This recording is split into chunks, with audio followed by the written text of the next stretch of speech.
Багш нөгөө арч нөлөөгөө эгдэрсэтэстик үг гэдгийг хоёр аргаар ингэж үзүүлнэ гэсэн шүү дээ манайхаа. Манай эд гэхдээ миний энэ хоёр аргаар биш. Хамгийн амархан ERS-тэй шууд үнэлтийг манай төлөвлөж болно. Би зүгээр яагаад ингэж харагдаад байгаа юм бэ гэдгийг хоёулаа тайлбарлах гэсэн үг шүү. За. Одоо болохоор хамгийн ихнийх нь нөгөө нэг та энэ лекцэн дээр чинь сая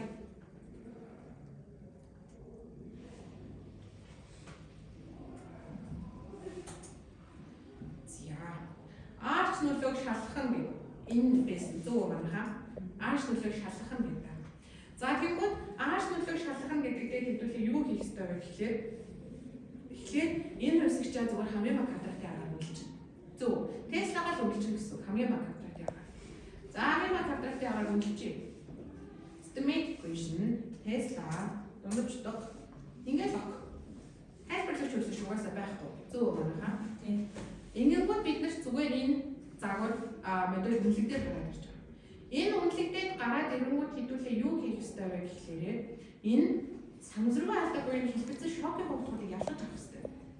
Зөв үү манайхаа? Энэ утгуудыг ялгаж авах ёстой. Тэгээд квадрат зэрэг төшүүлсэн шүү дээ. Энэ утгуудыг ялгаж авахын тулд энэ Vimy Hedge prop гэдэг байгаа. PROC. Энэ дээр ороод make residual series гэж байгаа. Энэ residual гэдэг чинь манайхаа энэ санамсаргүй алдаг утгууд айлдаг. Тэгвэл make residual series гингүүд хэдүүлэнд нь энэ хараа нөө дунджаас тайлбарлагдахгүй бусад санамсаргүй алдаг утгууд ингэ ялгаа гараад ирдэг. Дата гараад ирдэг. За энийг граф гэм хараа хэдүүлээ.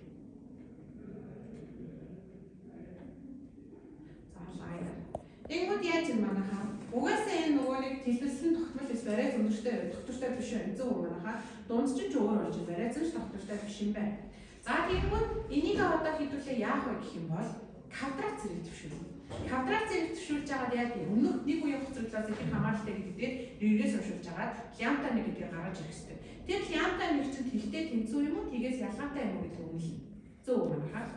За энийг квадрат зэрэг төвшүүлж. Хэдүүлээ нөгөө нэг шинэ цуваа гаргаж үзсэн шүү дээ. Difference авч байгаа, нэгдүгээр ялгуур авч байгаа санаж байгаа тийм. За яг тэрнийхээ general series гэдэг рүү нь орж байгаа. За square ахын SQ Tesla гэж нэрлэж байна.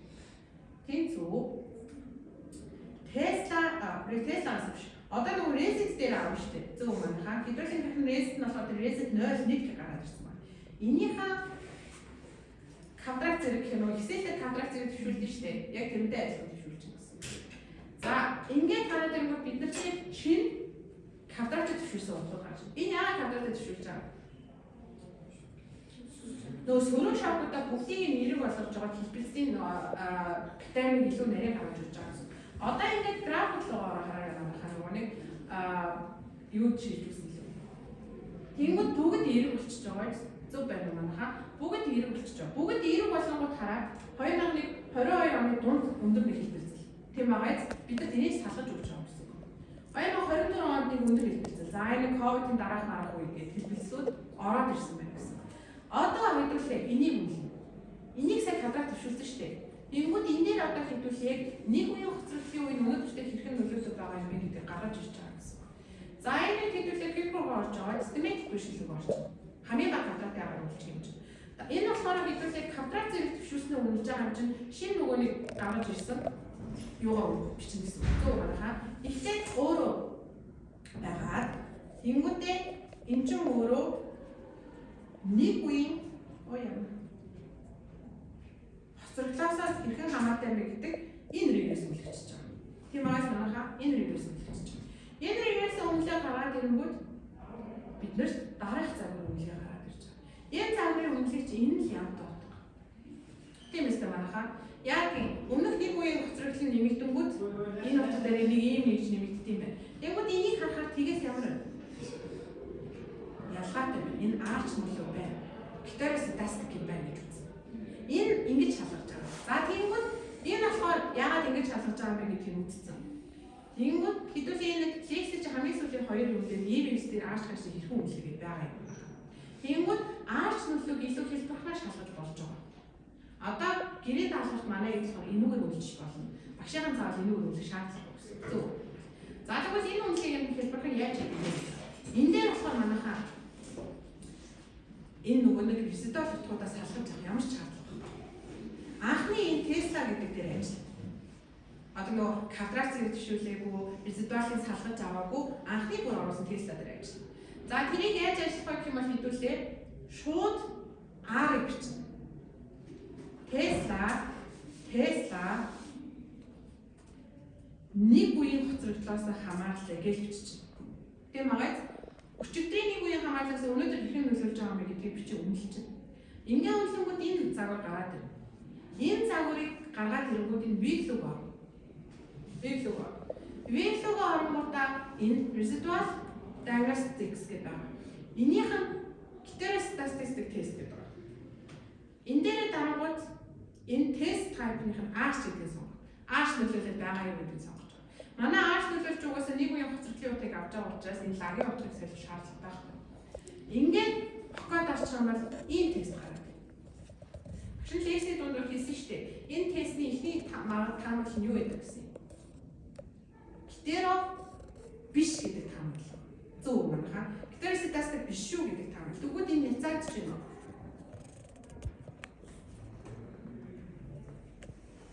Няцаагдж байгаа юм манайха. 0.5-аас бага байгаа ч няцаач нь үстэй эхний таамаглалаа. Тэгэх юм бол энэ чинь гетеростатик юм шүү. Арч нөлөө байна гэж. Арч нөлөө байгаа тохиолдолд араас нь яах вэ гэвэл арч 1, арч таарч гэдэг загваруудаа үнэлнэ. Хэрвээ энэ дээр арч нөлөө байхгүй бол үнэлэхгүй. Тэнгүүд манай хэрэг наалгаар хараад нөлөө байхгүй бол өгөгдлөө солино гэж байгаа. Тэгэхээр арч нөлөөтэй л өгөгдлүүдийг аавна гэсэн үг шүү. За тэгвэл энийг хийчлээ. Зөв үү манайха? Арч нөлөө байгаа эсэхийг хэдүүлээ шалгачлаа. Арч нөлөө байгаа юм байна. Арч нөлөө байгаа юм байна гэдэг зүйлийг хараад ирсэн. Тэнгүүд манайха энэ хоёрыг хараад энэ болохоор хэдүүлээ жоохон нөгөө олон үйлдэлтэйгээр үнэлсэн арга. Зөв үү манайха? Энэ утга хоёр бараг тэнцүү байгаа. Энэ resident өөрөө энэ загвар салгаад гараад ирдэг гэсэн. Тийм байгаа. Хэдүүлийнх нь амар олон үйлдэлтэйгээдсэн нөгөө нэг санамсаргүй алдаа нутгч энэ өөрөө автоматар шууд салгаж гаргаж өгнө үү? Лямта утга гараад ирсэн байна. Энэ хоёр бараг тэнцүү байгаа. Ийм байна. За тэгвэл одоо арч нөлөө байгаа шүү гэж үзсэн юм чи одоо хэдүүлээ юу их юм? Шууд нөгөө хэлбэлцлийн модулуудаараа загвараа үнэлээд явна гэсэн.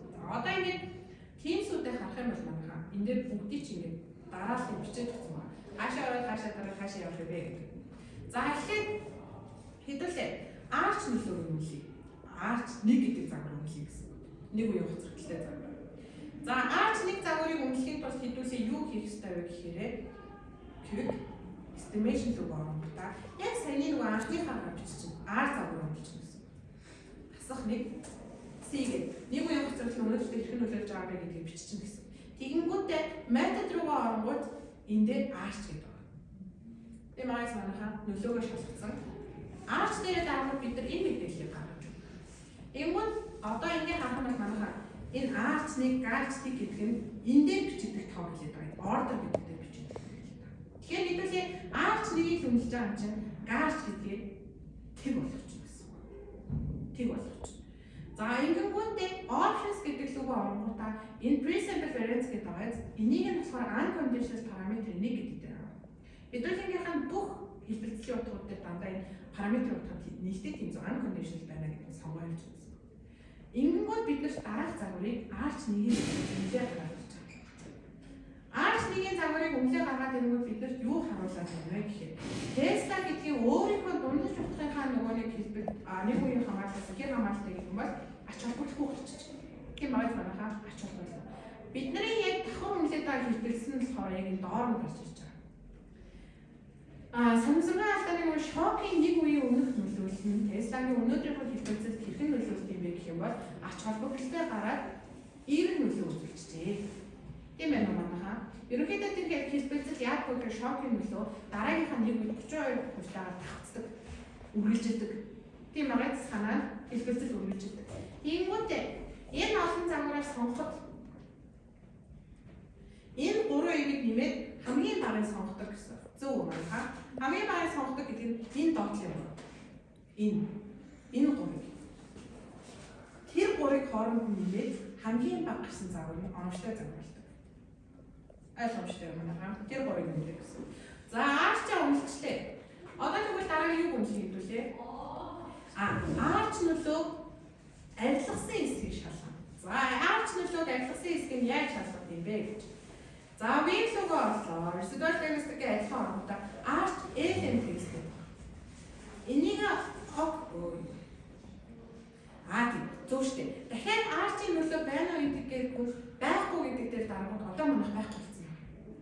Яг гол утгаас нь нөгөө ARCH-ийн нөлөөнүүд буюу гитерэсээс утгуудаар салгаад авч байгаа гэсэн. Нөлөөнүүдийг багссан. За тэгэнгүүт эндээ хэдүүлэн хамгийн гол хийх юм нь юу вэ гэхээр загвар тус бүр дээр нөхцөл дисперсийг илэрхийлсэн ааш хөвсгчийг үүсгэн гэж байна. Ааш хөвсгч гэдэг чинь нөгөө хэлбэлцлийн утгуудаа үүсгэж байгаа. Хэдүүлэн нөгөө ZT бүрждэг нь язгууртаар ааш үүсэн шүү дээ. Санжин манайхаа тэр ааш утга хэлбэлцлүүдээс салгаж авах гэж байгаа. Тэгэнгүүт хэдүүлэн энэ дээр харах юм бол аашийн нөлөөг хэрхэн салгаж авах вэ гэдэг нь энэ дээр байна. Энэ дээр байгууд ARCH-ийн одоо хэдүүлэнгийнх нь ARCH-ийн үнэлгээ ааш дээр ARCH 1 гэдэг үнэлгээ. ARCH 1 гэдэг үнэлгээгийнх нь нөгөө нэг PO гэдэг рүү ороод make ARCH variant series гэдэг дээр гарч байна. Make ARCH variant series гэдэг дээр гарах юм бол ийм датануудыг аашуудаа бүр ингэ салгаад хэлбэлцлүүдээс салгаад гаргаж ирж байгаа. Энийхээ графикийг ингэ хараад байна гэсэн. Графикийг ингэ хараад. Аашуудын графикийг гаргаж ирснээр Tesla-гийн график өгөөжийн график байгаа шүү дээ. Хэдүүлээ өгөөжийг авсан шүү дээ анхнаасаа. Тэр өгөөжийн графиктэй харьцуулахад яг энэ хэлбэлцлийн үнэлэг үүдэд манай өгөөж өсөлтийн хувь бас яг ийм байсан байна гэдэг харьцуулт өгч байсан. Тийм үстэй. Яг энэ өндөр хэлбэлцэлтэй уууд дээр манайх энэ өгөөжийн хувьд нүунийгээ дагаад өссөн юм гэдэг дээр тайлбарч болох юм хэрэг. За ARCH үнэлээд ааш утгуудаас салгаад авсан бол дараа нь хэдүүлээ GARCH загвар үнэлээ. За GARCH загвар үнэлэхдээ нэг зүйлийг өөрчилж байна. Хэдүүлийнхээ нөгөө нэг ARCH-тэй хийсэн томьёо байгаа шүү дээ. За энийхээ estimate дээр оруулаад энэ GARCH гэдгийг нэг болгоч. Тэгэхээр энэ нөгөө нэг GARCH 1 гэсэн нэг юм байсан шүү дээ. Санжин унахаа GARCH 1 гэсэн тэр болоод байна. Энэ дээр мөн адил энэ параметрын утга нь өөрөө нэгдээ тэнцүү цаахаа оруулж өгвөл бид нарт ийм мэдээлэл гаргаж байна. Энэ дээр юу юм анахаа ARCH-ын GARCH-ээс юугаар ялгаатай? Шок болон хэлбэлцлийн нөлөөллийг авч үздэг гэж байна. Тэгэхээр сая ингээд харах юм бол ARCH-ийн GARCH утга зөвхөн энэ RESI гэдгээр дуусчихсан. Зөв үү манайхаа. Тэгэхээр GARCH-ийн нөлөөлөл бас энэ GARCH гэдэг нөлөөлөл гараад ирж байна. Энэ болохоор хэлбэлцлийн нөлөөлөл. Энэ хоёр хоёулаа ач холбогдолтой байна. Тэгэхээр шок нь дараагийн үедээ эрэг нөлөө үзүүлдэг. Үргэлжилдэг. За тэгэнгүүтээ GARCH буюу хэлбэлцэл гэсэн дараагийн үедээ өндөр үргэлжилдэг. Юу гэсэн үг вэ гэхээр өндөр хэлбэлцэл авах юм бол дараагийнх нь нэг үе тэр өндөр хэлбэлцэл байж л юм гэсэн. Зөв үү манайхаа. Тэр хэлбэлцэл байж л юм гэсэн. За GARCH үнэлгээ харсан. Тэнгүүтээ дараа нь яах юм? Энэ гурвыгаа нэмээд тоог нь гаргаад загваруудаа алийг сонгодог гаргаж. За GARCH-ийг үнэлчлээ. GARCH-ийг үнэлээ хэлүүлээ. GARCH чи яа гэв? Сөрөг шокын нөлөө. Зөв үү манайхаа. Сөрөг шокын нөлөө орж ирж байгаа. За сөрөг шокын нөлөө орж ирж байхад юу хийх вэ гэхээр хэлүүлээ. Дахиад estimate руугаа ороод энэ дүнгийн яриг тавьбал энэ модель гэдэг дээр GARCH-аас сонгож. GARCH-аас сонгоод үнэлэнгүүт бид нар энэ 5 параметрын утгуудыг үнэлж гаргаж ирсэн.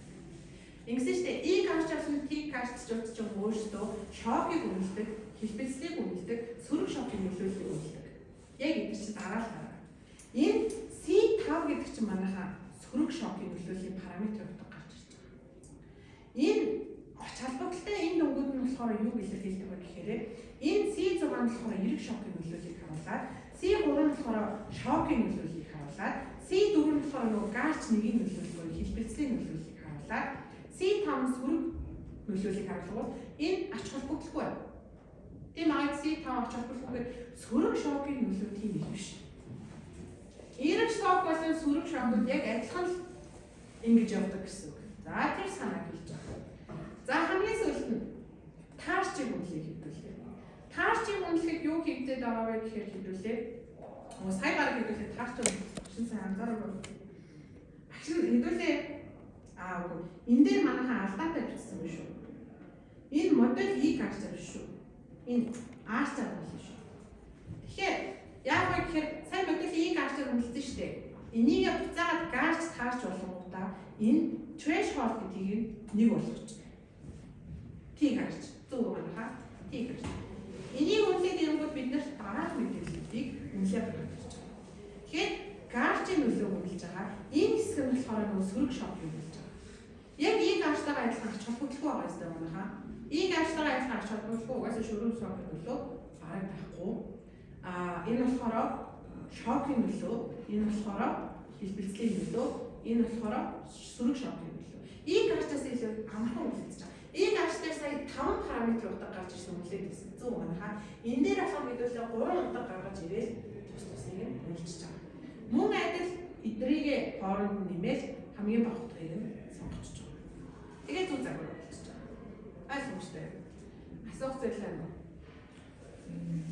Окей, энэ гурван нэмээд яасан би тэр хэсгийг нэмээд. Одоо ингэ гэсэн. Энэ 4 загвар үзлээ шүү дээ хэдүүлээ. 4 загвар үзлээ. Тэгвэл энэ 4 загвар зөврүүлээд нэг хэлбэлцэл үлээ шок үлээд байгаа.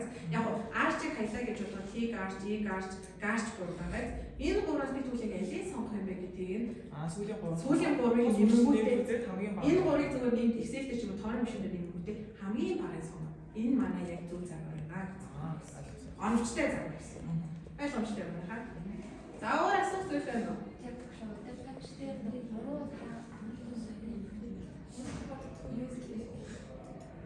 Гурван бат хүмүүсээс ааш хэлдэг гэдэг. Тэгэхээр 3 өөрийн дата аргуудаа саяны шинжилгээнд 3 дата байна гэсэн. 3 өөр дата. Яг адилхан юм 3 өөр юм дээр хийсэн. Тэгээ саяны гэхдээ хийж явах юм бол бүгдийг бодож байгаа энэ манай оновчтой загвараа гэдэг. Тийм оруулж байна. Эсвэл ингэж байна. Зүгээр ааш гашгийн аашуудаа бүгдийг модоор оруулж байж байгаа. Үнэлээ түлхээ гаргаад ирэхдээ энэ нөгөө нэг тэр 3-ыг хооронд хамгийн бага бүгд энэ оновчтой загвар шүү дээ. Яг тэр оновчтой загварынхаа үр дүн гаргаад ирж байна. Ямар ч гэсэн энэ их ийм учраас оновчтой болоод би зөвхөн нөгөө зүйлсээ хийдэг баштаа харж байна. Нийлбэрүүдийг харж байгаа юм шүү. Нийлбэрүүдийг харуулсандаа энэ хамгийн бага энэ оновчтой байгаа юм үү? Тэрнийхээ үнэлгээнүүд дээр тайлбарчаад бордор оруулаа гэсэн. Тэгэхээр бусад бүгдийг нэг нөгөө вордтэй байлгах шаардлагатай. Тэгэхээр угаасаа ийм юмстэй бүгдийн зөвлөлт байгаа юм. Харин ворд дээр очих хоёр оновчтой оновчтойгоос төгсдүүдийг хичээлцээ. Тэгэхээр олон хийх юм төлөвлөж яах юм заасан. Окей. За өөр асуулт байна. Оо, манайхаа яг тэрийг яг зөв асуулт гэсэн. Гаарч замар дээр энэ хоёр утгын нийлбэрийг аваад нэгээс бага байна уу, нэлээд тэнцүү байна уу гэдгийг харуулсан. Санаж байна манайхаа. Энийг яаж авах вэ гэдгийг харуулсан. Энтэг болоод гаарчтэй. Тэгэхээр энэ хоёр ч байхгүй. Энэ хоёрыг нэмэх гэсэн. Тийм аа. Гаарчийн хэлбэлцлийн нөлөөлөлтөөр хэдүүлээ шокийн нөлөөлөл хоёрыг нэмэнгүүт энэ хоёр чинь баг 0.95 байна. 0.96 хэвээр шүү дээ манайхаа. Энэ чинь баг нэгтэй тэнцүү байна. Тэгэхээр шокийн нөлөөлөл дараад өгнөж. Тийм аа манайхаа шокийн нөлөөлөл хэлбэлцэл дараад өгнөж. Өнөөдөртөө л ямар ч зүйл хийж байна. Нэгээс бага байхаар яа гэсэн. Тогтволгоо тэнцээ тэр хэлбэлцэл өгөхгүй буцаад тогтволгоо буцдаг гэсэн шүү дээ манайхаа санаж байгаа тийм. Энэ хоёр юм биш үү? Яг зөв гэсэн.